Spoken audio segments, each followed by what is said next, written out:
IT grid case విచారణపై Telangana ప్రభుత్వం దూకుడు పెంచింది. కేసు సమగ్ర విచారణకు ప్రత్యేక దర్యాప్తు బృందాన్ని ఏర్పాటు చేస్తూ నిర్ణయం తీసుకుంది. మరోవైపు ఐటీ గ్రిడ్ ఆఫీసులో ఎథికల్ హ్యాకర్ల సహకారంతో సోదాలు చేస్తున్నారు.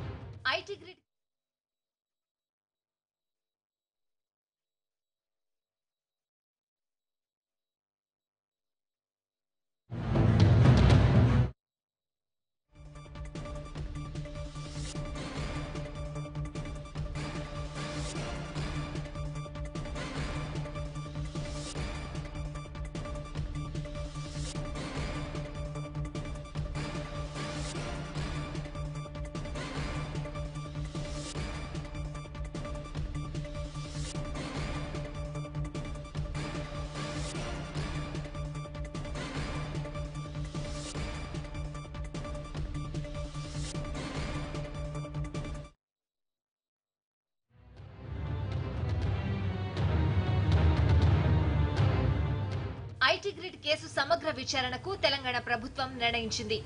ఐజీ స్టీఫెన్ రవీంద్ర నేతృత్వంలో 9 మందితో సిట్ ఏర్పాటు చేసింది. ఈ బృందంలో 3 ఐపీఎస్లు, 5 డీఎస్పీలు, 2 సీఐలు ఉంటారు. సిట్లో Kamareddy SP Shweta, Cyberabad crime DCP Rohini, Narayanpet DSP Sridhar, cyber crime DSP Ravikumar Reddy, Madhapur ACP Shyam Prasad Rao, Cyberabad cyber crime ACP Srinivas Kumar, cyber crime ఇన్స్పెక్టర్లు బి రమేష్, వెంకట్రామిరెడ్డి ఈ బృందంలో సభ్యులుగా ఉంటారు. ఇప్పటి వరకు నమోదైన కేసులను ఈ బృందం విచారిస్తుంది.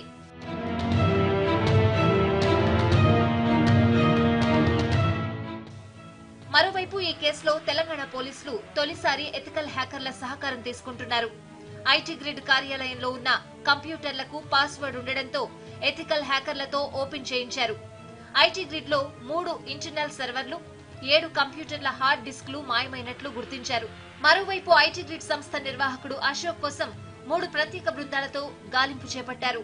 అశోక్ దేశం విడిచి విదేశాలకు వెళ్లకుండా దేశీయంగా ఉన్న అన్ని విమానాశ్రయాలకు లుకౌట్ నోటీసులు జారీ చేశారు.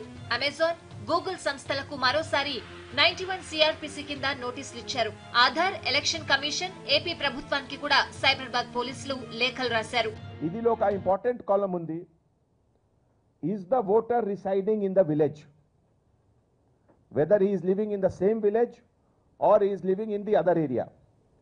In present FIR law, the complainant also is living in Hyderabad.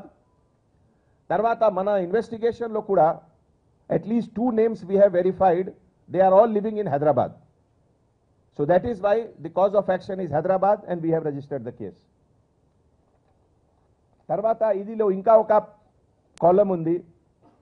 Political preference of the voter. ఈ ప్రతి పార్టీకి కాలమ్స్ ఉన్నాయి. Which party you are likely to support in the forthcoming election.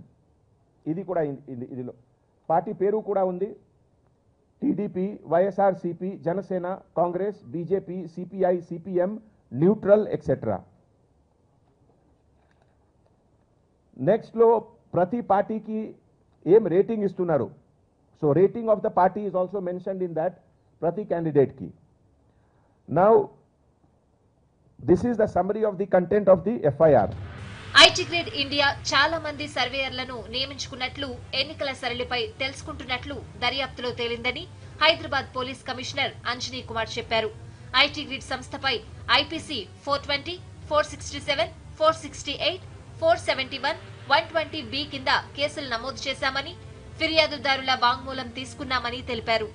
Criminal content ప్రకారం crime number 149 of 2019 under section 420 IPC cheating, 419 cheating by personation, 467 forgery of valuable security, 468 forgery for purpose of cheating, 471 use of forged document and 120B criminal conspiracy.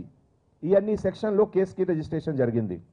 మన ఇన్వెస్టిగేషన్కి first objective అంటే ఈ allegation ఉంది that కొన్ని పేరుకి deletion జరిగింది, weather that is correct or not. ఇప్పటివరకు based on the material fact, based on the EPIC card and online survey, there are some names which are deleted. So that is the first thing. Now we will go into further detail. ఈ సందర్భంలో Cyberabad police కూడా investigation సైబరాబాద్లో కూడా వేరే కేసుకి జరుగుతుంది. Cyberabad and Hyderabad, we will sit together and we will discuss further how to go about the investigation. E type of any cases unnai. Idilo, we will also seek guidance from Election Commission. Election Commission guidance prakaram, supervision prakaram, we will take further action also as per the law of the land.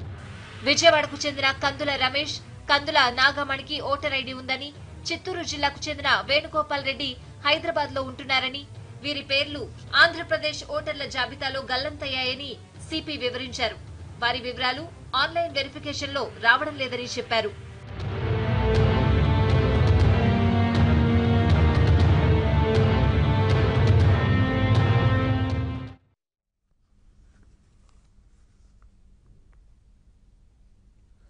ఇదే విషయానికి సంబంధించి మరింత సమాచారం మా crime bureau chief Satyanarayana అడిగి తెలుసుకుందాం. సత్యనారాయణ, చెప్పండి, SIT ఏర్పాటును ఏ విధంగా చూడొచ్చు?